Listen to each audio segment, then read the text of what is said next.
महायुतीचे जागा वाटप अजून ठरेना। ठाणे, पालघर, संभाजीनगरवर भाजपाचा दावा।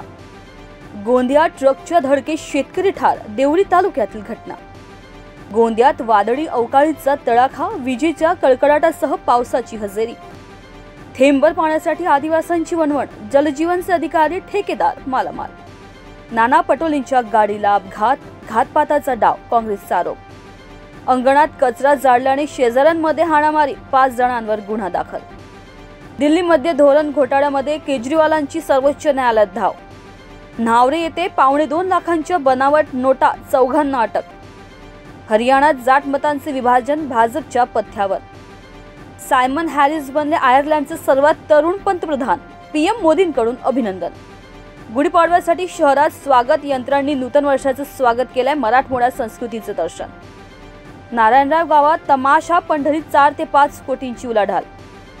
विद्यार्थ्यांनी आधुनिक तंत्रज्ञान आत्मसात करण्याची गरज, डॉक्टर प्रतापसिंग जाधव यांचं वक्तव्य।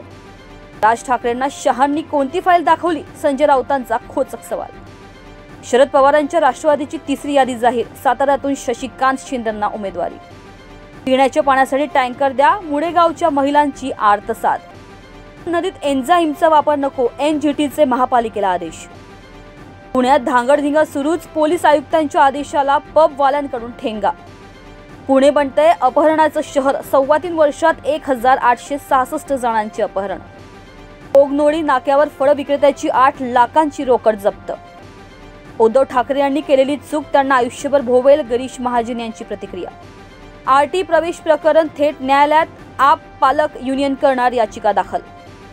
ईडीच्या अटकेला आव्हान देणारी केजरीवाल यांची याचिका कोर्टाने फेटाळली।